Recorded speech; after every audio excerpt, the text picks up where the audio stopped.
Hey everyone, before we dive in, don't forget to hit that subscribe button and give this video a thumbs up. Drop a comment with where you're watching from and what time it is there. I love seeing how global our community is. Now, let's get started. What if the one place that is supposed to feel safest, your new home, had already decided it owned you before you even moved in? What if every empty room in it was only pretending to be empty, just long enough to let you unpack? Welcome back to the channel. Tonight, I have something truly haunting for you. From a house that refuses to stay vacant to a neighborhood secret nobody wants to explain, every detail in this first story is designed to get under your skin. Listen closely and tell me later in the comments which moment made you the most uneasy. Because if you have ever moved into a too good to be true place, this might feel a little too familiar. I bought a house last year that refused to stay empty.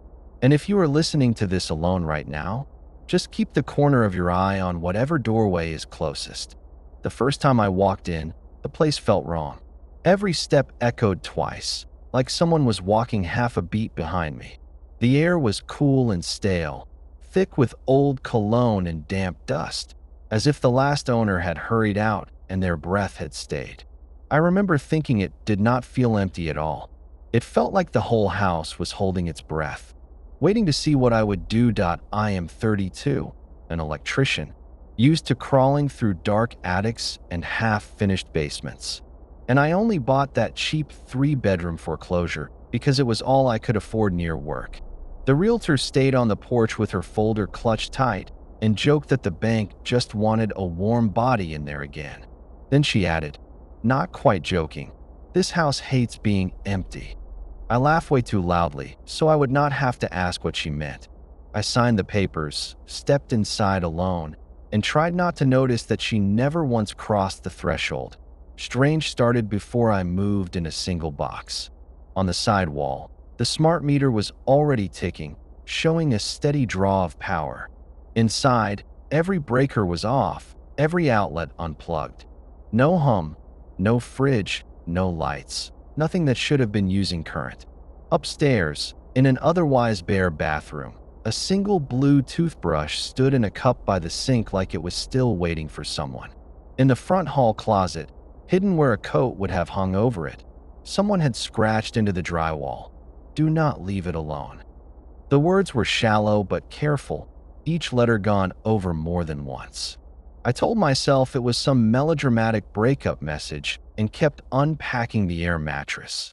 That first night, I slept on that air mattress in the living room, in the middle of a big empty floor, surrounded by stacked boxes.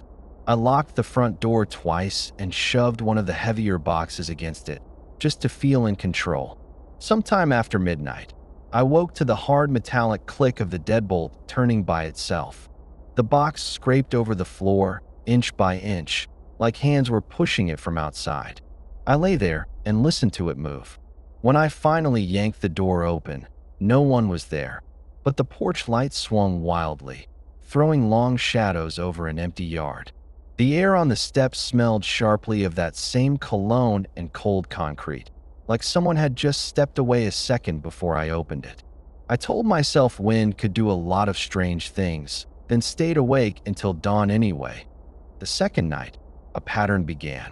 At exactly 2:14 in the morning, the thermostat in the hall clicked, even though I had never set it up. Air moved through the vent in the living room. Just a faint breath, but it carried the smell of wet stone and stale smoke. The smell you get in a basement that has never really dried out. Then the footsteps started overhead, crossing the upstairs hallway from one end to the other. Slow, patient, never hurrying. They stopped right above where my mattress lay. I stared up at the ceiling and, because I am an electrician and not a ghost hunter, I grabbed my phone and tried to record them. Each time the steps reached that exact spot, the audio turned to static, but you can still hear my breathing on the file and under it. A second breath that does not match mine at all. Be why the third day the house was quietly cutting off exits. Outside on the cracked walkway, my phone showed full bars. Inside, it dropped to nothing, as if the signal bounced off the walls. The modem from my provider lit up fine on the porch, then went dark the moment I carried it back in and set it on the floor. A neighbor across the street, a woman in her 50s, waved once and stared at the house like she was expecting it to move. When I asked if the place had a history, she hesitated, then said, "People move in. Then it gets too quiet. It does not like that," and hurried back inside before I could ask what it was. That night, I searched every room, telling myself there had to be some messed up automation from the last owner. In the master closet, I found a loose panel and, behind it, a hidden junction box full of timers wired into the thermostat and the porch light. For a second, it felt like proof of a human prank. Then I saw the components were thick with dust, disconnected, and completely dead. Whatever was drawing power and flipping things on at 2:14 was not in any box I could open. I still had 4 days left to back out of the sale. All I had to do was call, say I changed my mind, and walk away. I should have run, but pride and stubbornness kept me there. I unpacked everything, set my real bed up in the master bedroom, lined my tools in the garage like I was staking a claim. I tossed the blue toothbrush straight into the trash, like I was throwing someone else out. Standing in the doorway that night, lights off, I heard myself say into the dark, "You are not empty anymore. So stop it." The words sounded wrong in the still air, too loud, like they did not just belong to me. The room felt heavier afterward, as if the walls had leaned in to listen and were waiting for whatever came next. At 2:14, the house answered. The thermostat clicked even though its breaker was off. The air from the vent turned icy and thick with cologne, so strong it burned the back of my throat. Footsteps started in the upstairs hallway again, but this time they did not stop at the far end. They came to the top of the stairs and kept going, one slow creak at a time, down toward my door. The knob turned a fraction, then waited, like it was asking permission. I was tired of feeling hunted in my own house. "If you are real," I said, "then come in." The knob completed its turn. The door opened. The hallway outside filled with layered shadows that slowly settled into shapes. Not one figure, but several overlaid, like reflections on dark glass. A man my height, with my build. A woman clutching a cardboard box to her chest. Something smaller at their knees that never resolved into a full shape, just a thin outline. All of them faint, all of them breathing in rhythm with the hiss of the vent. In that moment, I understood the message in the closet. The house did not want to be safe and empty. It wanted to be occupied forever. It kept pieces of whoever lived there, pressed them into itself so it would never be alone. As the figures leaned toward me, my body felt like a code I was stepping out of.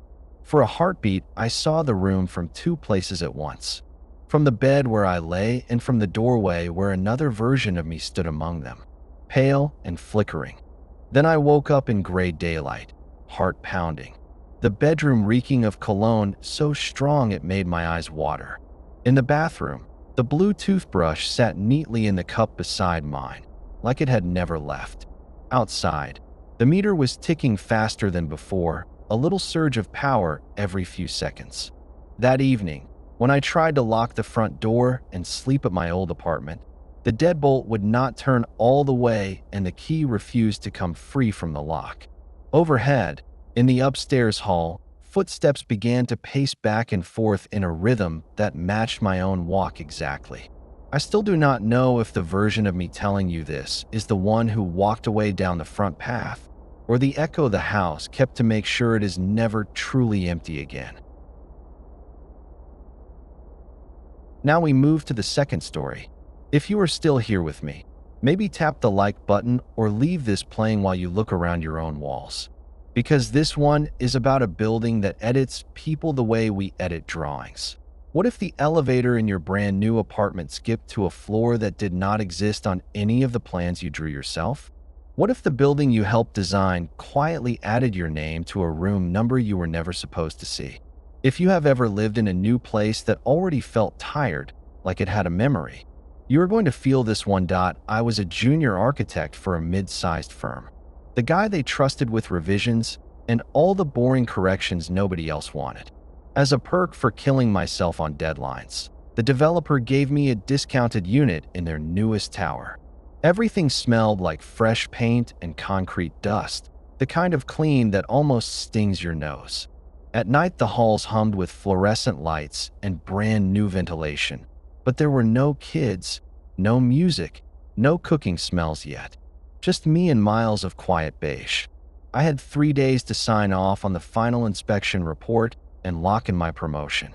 All I had to do was agree that the building matched the blueprints exactly.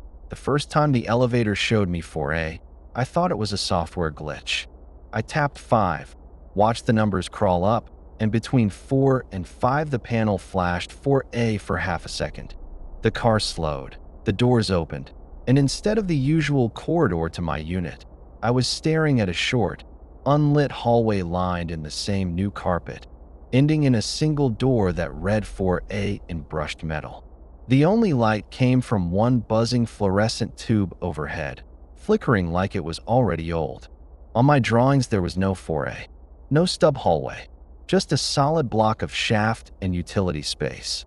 I jabbed the closed door button until the panel gave me back my normal floors, pretending my heart had not just jumped.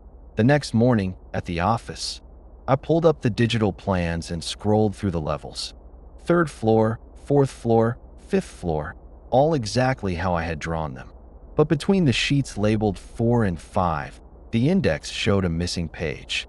Someone had renumbered everything, leaving a gap where level 4A service unit should have been.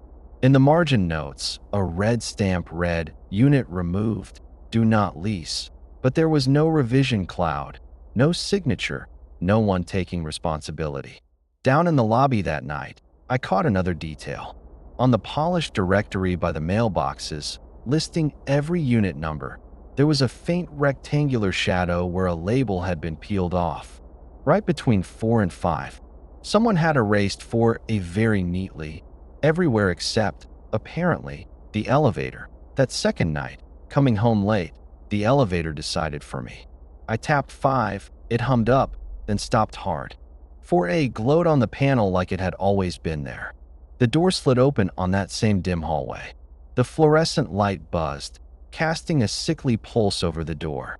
Out of curiosity, and because I am an idiot when it comes to curiosity, I held my key fob up to the reader beside 4A. It blinked green, gave a soft chime, then shut off entirely. My fob was only programmed for my own unit. There was no mechanical closet on the plan that needed that kind of access. I backed into the elevator and let the doors shut. But the feeling that the building had just acknowledged me stuck like the smell of wet drywall in my throat. The next day, I asked the property manager about it, trying to sound casual. He was all smiles and cologne, the type who calls tenants family. When I mentioned a door labeled 4A, the smile thinned. He said it was a mechanical room, nothing to do with residential, strictly off limits because of liability. It made perfect sense as a red herring. Mechanical spaces get weird labels, and developers hide all kinds of things. He even joked that we had to keep some secrets. But when I checked the maintenance map on his desk, there was no mechanical room there either. Just a blank, unlabeled segment of corridor. That night, lying in my bed on 5, I heard muffled footsteps and low voices from the vertical space that should have been solid concrete beside my closet. The sound stopped the instant I opened my door to the hallway. Curiosity turned into obsession. I stayed late at work and dug deeper into the project files. Buried in an old folder from early construction, I found an email chain about containing anomalies on level 4A. The threads were scrubbed, attachments missing, but the way they talked about it made my skin crawl. They were not worried about structural issues. They were worried about people who notice. The dates on those emails were from months before the concrete had even cured, like they had planned for A as a solution more than a space. When I tried to bring it up with a senior architect, he changed the subject, then sent me a private message later that just said, "Drop it. You want to stay?" After that, the building started trimming away my exits. My key fob stopped opening the rooftop, then the back stairwell, then even the lobby at night. I had to use the parking garage like a service entrance. Colleagues who used to text me about drinks stopped replying when I mentioned the missing page. In the security room, where I was absolutely not supposed to be, I watched the cameras for the fourth floor east hallway. Every time the feed cut to that angle, it turned into rippling gray static. If you looked closely, you could see shapes moving in it, faint human silhouettes, like someone walking down a corridor that did not exist. I printed a frame where one shadow had my height, my build, and, unless I was imagining it, my same jacket. The night before final inspection, the building's hum felt louder, as if the walls were wired straight into my skull. I could feel the vibration through my pillow. My career and my apartment depended on signing a report that said everything matched the plans. Or I could admit there was a unit the building itself seemed to be hiding. At 2 in the morning, I got up, dressed, and took the elevator down alone. The panel lit up. G1, 2, 3, 4, 5. As we passed 4, the number strip glitched, and 4A bloomed to life. I did not press it. The elevator stopped anyway. The doors opened on that short hallway, fluorescent light buzzing like a hornet trapped in glass. The air smelled of fresh paint layered over mildew, the fake newness trying to cover something old and damp. Behind me, the elevator chimed once, and the doors closed, the car rising away without being called. My key fob flickered uselessly when I tried it on the call button. It only gave a strong green light when I held it to the reader on 4A's door, like that was the only place I belonged now. The electrical hum behind the walls matched my pulse, each beat a low vibration in my ribs. When the lock clicked, it sounded almost like a sigh of relief. Inside, 4A was not a closet. It was a perfectly finished studio apartment, furnished in the same neutral style as the model units. But nothing was wrapped in plastic. The mattress had a slight dip in the middle. A mug sat on the counter with a ring of dried coffee inside. On the small dining table lay a neat stack of paper. Inspection reports. Mine from this year was on top, blank except for my printed name and the unit designation. Tenant, my name. Unit, 4A. Underneath were older reports with different names but the same handwriting, as if one hand had been adjusting its style over time. The margin on the oldest one had a note in pencil. When they see it, bring them here. As I stood there, the hum in the walls synced perfectly with my heartbeat. For a second, my vision doubled. I saw myself from the doorway, standing over the table, and at the same time from the chair by the window, looking back. The static from the security cameras was not interference. It was layers. People folded into the same narrow strip of space, each one who had realized the building's plans were wrong. The building did not want whistleblowers or anomalies leaving. It created a room to file them away and rewrite the directory that I do not remember leaving 4A. I just remember a sharp buzzing, like the light overhead, and then sitting on the bed in a room that smelled like fresh paint and my own deodorant. The next afternoon, the property manager knocked, handed me a copy of the finalized report, already signed by me, and called me our guy on 4A, as if that had always been my unit. Down in the lobby, the directory now had a small, clean label where the faded rectangle had been. 4A, my name. No one looked surprised. Months later, a new junior hire joined the firm and took a tour of the tower. I watched from the camera feed as the elevator doors opened for them once between 4 and 5. The footage blurred to static, then cleared, the buzzing light over 4A flickering like an eye opening. Somewhere deep in the walls, the building's hum picked up, hungry for one more correction. Now it is time for the third story, and this one hits a little close to home if you have ever tried to start your life over somewhere new. While you listen, maybe notice the smell in your own room. If you catch lemon cleaner or smoke and you do not use either, you might want to pay attention. What if the previous owner of your new house never really became previous, and the longer you stayed, the more everyone else started calling you by their name instead of yours? What if the house itself refused to stand empty and it used you as a kind of mask? That is what happened when I moved into my little divorce house. And if you think that sounds dramatic, you can decide for yourself by the end. I bought the place after my marriage collapsed, a tired single story with peeling white paint and a crooked porch. I am a school teacher, not someone who scares easy. I stretched every bit of money I had to get the keys, and the contract gave me 30 days to back out if something went wrong. I remember the realtor handing me a folder and saying, previous owner had trouble letting go, but the estate finally cleared it. Like that was supposed to be reassuring. The mailbox out front still had a metal label engraved E price. And when I tried to unscrew it that first afternoon, the screws would not budge, like they had fused with the rusted metal. That night, I was alone with boxes and cheap takeout, the house quiet around me.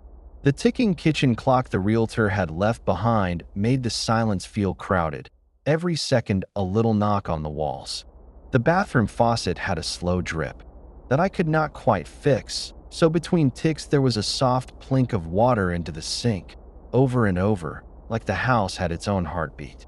The air smelled faintly of lemon cleaner, sharp and artificial, and under it, the sour ghost of old cigarette smoke. I told myself it was just the scent of someone else's life fading. Then, around 11, a landline phone rang in the kitchen. It was the old beige kind with a curly cord, mounted on the wall like a fossil from the 90s. I had barely noticed it before. The realtor had sworn there was no active line, that all utilities were shut off until I put them in my name. But the caller ID screen glowed green and showed one word, home, and under it, MRS. Ellen Price. Curiosity beat common sense. I picked up and said hello. A woman's voice, calm and a little hoarse, said, I am glad someone is there.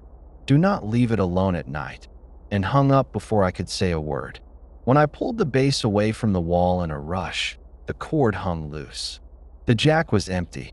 The phone was not plugged into anything at all. The next day, I tried to laugh it off. Maybe I had misread the screen in the dark. Maybe the cable company had some backup battery. I met a couple of neighbors while dragging a box in from the car.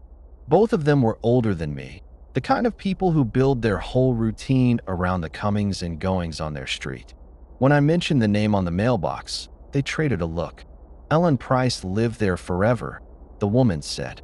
She never really moved out so much as she stopped being seen. Her husband added, her mail still comes, sometimes. You just mark it return to sender. On my way back up the walk, I opened the box and found a fresh envelope already waiting. The address line read, current owner, C.O. Ellen Price. Inside was a single piece of lined paper, neat cursive that was not mine. Thank you for staying. Please do not make me be alone again. From that night on, the house started correcting me. Every time I hung one of my framed photos on the deeper nail scars on the living room wall, it would stay for a few hours, then fall cleanly to the floor with a soft thud, glass unbroken. The marks themselves were deep, as if a different frame had hung there for decades. In the pantry, I found an old chore list taped inside the door, written in the same looping cursive as the note. Tuesday, mop floors, dust shelves, water plants. Always keep my house occupied. My house was crossed out lightly, as if the writer had tried to change it and could not decide how. At 11:11 each night, the ticking kitchen clock hesitated, the second hand stalling for exactly 10 seconds before jumping forward again.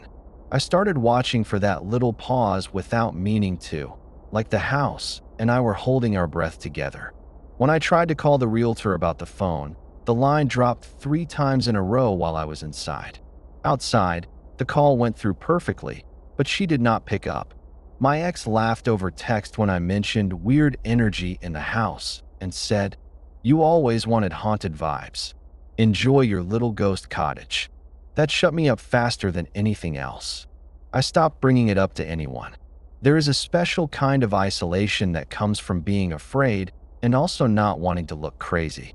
The lemon cleaner smell got stronger in certain spots, especially near the dark rectangles where other pictures once hung, and sometimes the cigarette smoke smell would roll through a room in a sudden wave, as if someone had just exhaled behind me.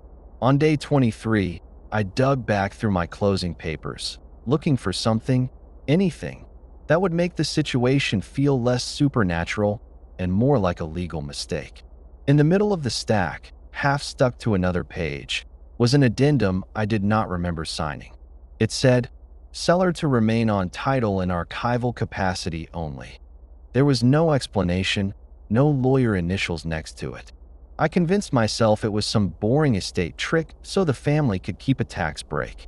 A human scam was easier to swallow than the alternative. That theory died when I searched Ellen Price's name online and found her obituary dated 5 years before I ever set foot in the house. There was a picture of a woman with kind eyes and a cigarette between her fingers, standing in front of my porch. The caption described her as a devoted caretaker of her home.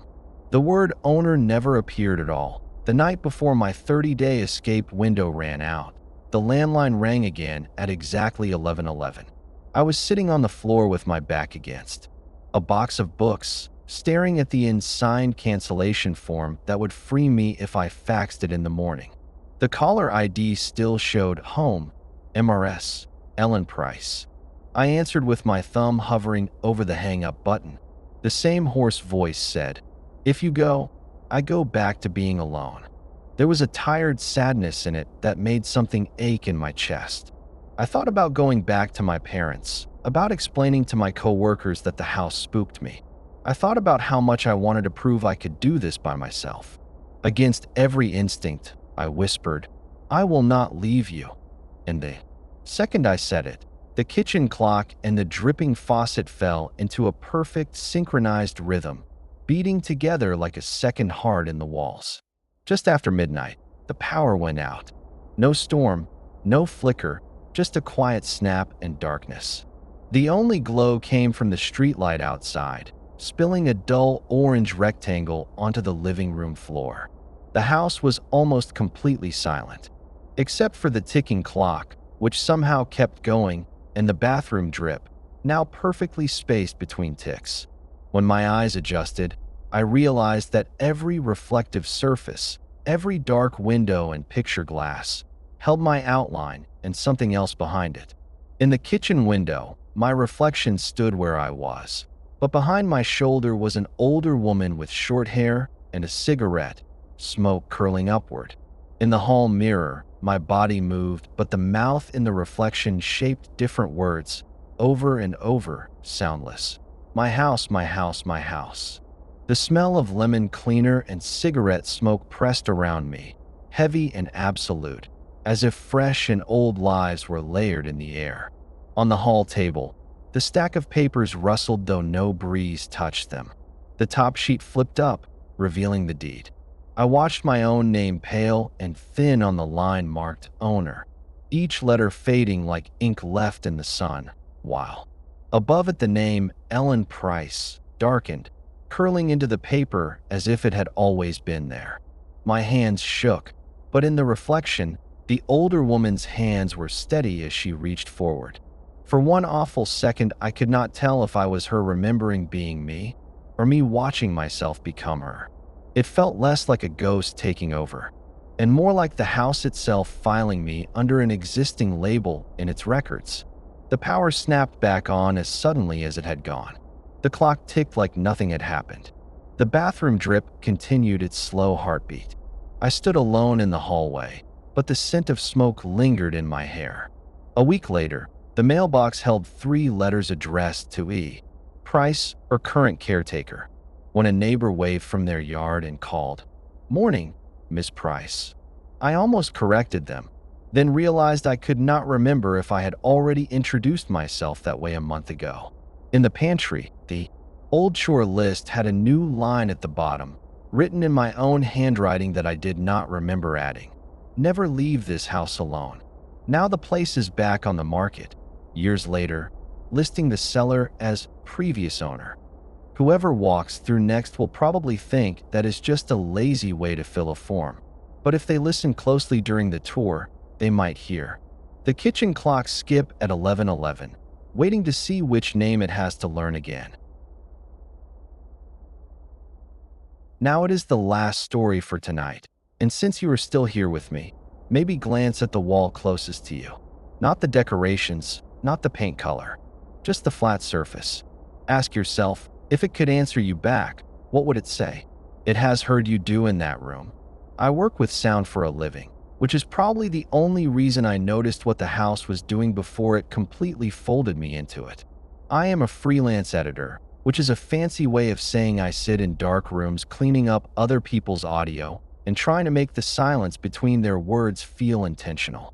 When I bought the little 2-bedroom house at the edge of town, it was because the flipper had just skim-coated and painted everything. Fresh drywall, fresh ceiling, fresh start. The whole place smelled like wet plaster and new paint, sharp and chalky, underneath an older, damp smell that never quite left. The inspector, an old guy with a coffee stain on his shirt, tapped a knuckle on the living room wall and said, "These old walls carry sound. They remember everything." I laughed at the time. I should not have. Because of a rush job for my main client, I moved in before the house was completely finished. Boxes in corners, wires still hanging loose from a light fixture, a deadline. 5 days away that would decide if I kept the mortgage or lost the house. On the first night, after setting up my desk in what used to be the dining room, I did what I always do in a new workspace. I recorded 30 seconds of room tone so I could lay in a clean bed of silence under the dialogue tracks later. I set the mic on a stand, pointed it at the flattest wall, hit record, and sat absolutely still. No traffic, no neighbors, just the faint hiss of the gain. It felt like the house was holding its breath with me when I played the file back through. My headphones, the hiss was there, along with something else. At 2 seconds in, a whisper, right up against the mic, said my full name as clearly as you are hearing mine now. Not shouted, not distorted, just spoken. Then, under the last 10 seconds, you could hear a man's voice arguing with someone, a woman answering sharply, and a distant door slam. But the mic had been pointed at an interior wall between my room and a hallway. There was nobody else in the house. I told myself it had to be some kind of bleed from the street or from a neighbor's TV. I turned the gain down, recorded again. This time the whisper said nothing. It was almost more unnerving that it stopped when I tried to catch it. Over the next 2 nights, the house introduced its schedule. At exactly 3:07 a.m., my cheap ticking clock would pause, the second hand hovering. Just before the 12, and the dampness in the far living room wall would turn icy to the touch. The same pattern of voices would seep through, muffled, like someone arguing in the next room with the door mostly closed. Only there was no door, just plaster. On the 3rd night, I heard myself in the mix. Not current me, but my voice asking, "What did you do to us?" in a desperate tone I did not recognize. I had never said that sentence in my life. Hearing your own voice say something you did not say is a special kind of wrong. If you have ever heard a recording of yourself and thought, "Do I really sound like that?" Imagine it answering a question you have not asked yet. During the day, I chased a more reasonable explanation. There were uneven patches in the walls, rectangles slightly darker under the paint where something had clearly been covered. In one corner along the baseboard was a small chalk mark that read "Listen close" in tiny letters. A neighbor across the street, the kind who watered her lawn twice a day, told me the previous couple argued themselves right out of that place, and that the contractors had complained about voices in the walls before quitting. I convinced myself the flipper had used some cheap soundproofing or hollow paneling that trapped old echoes. Black mold, gas, anything would have been better than the feeling that the house was leaning in to eavesdrop when I talked on the phone. My phone did not help. Every time I recorded a quick memo to myself about edits, the app would auto-title the file with something I had not spoken. Day 3, do not apologize again. Day 4, we were happier before you moved in. I thought it was a bug, some weird predictive text glitch, until one file saved itself as Day 5. What did you do to us? That was the exact line I had heard my own voice whisper from the wall the night before. I tried to show a friend on a video call, but as soon as I hit play, the audio flattened into empty hiss. "I do not hear anything," she said. "Maybe you need sleep." When she laughed, the connection cut out. The internet would always drop at the same moment I tried to upload the weirder files, then come back perfectly when I was doing normal work.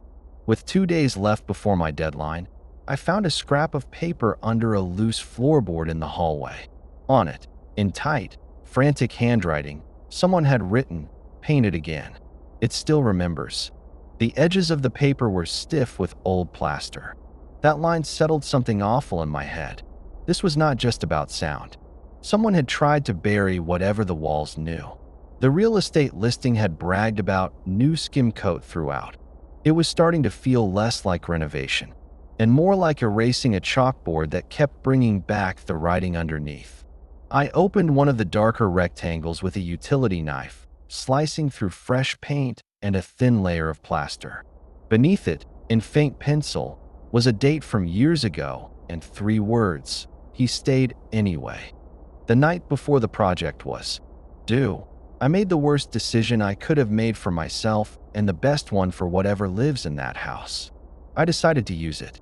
Sound is sound, I told myself. If the walls wanted to talk, I would turn their whispers into a beautifully creepy ambient layer for my client. At 2:50 a.m., I set the mic up right by the chalk mark on the baseboard that said "Listen close." I hit record, leaned in close to the blank white surface, and said quietly, "If you are going to remember me, then remember this." I meant it like a challenge and like an invitation. That was my point of no return at 3:07 exactly. The clock stopped mid-tick. The air in the room dropped in temperature so fast my skin prickled. Breath fogged in front of my face as if it were January, not a warm night. The damp patch on the far wall darkened, slowly blooming like something soaking through from the other side. The headphones on my ears filled with sound, not from the mic, but from everywhere. Layers of conversations overlapped, laughing, crying, arguments, mundane grocery lists, the clink of dishes, the strain in a voice saying, "I cannot do this anymore." My own voice was in there, too, asking questions I had not asked yet, apologizing for things I had not done. The rectangle I had sliced open earlier darkened further, and under the thin plaster I could make out fresh pencil marks slowly forming, letter by letter. Today's date. Then, "You stayed." The phone I had set to record in my hand buzzed. On the screen, without me touching a thing, the memo I was recording renamed itself. "What did you do to us?" The same line I had heard nights before, now being created in real time. On the cold, dark spot, the surface flexed outward, not like something breaking through, more like wet clay pressed from behind. The shapes were unmistakable. Hands, a blurred impression of a face. You know how cheap paint will bubble if there is moisture behind it? Imagine that, but in the shape of someone pushing their whole self forward and getting stuck just under the skin. They were silent, but in my headphones every overlapping voice screamed in a dozen different ways, none of them fully leaving the wall. The next thing I remember clearly is waking up in my chair, daylight flooding the room, the walls smooth and white again. My project was open on the screen, exported, time-stamped on the same minute the clock had stopped.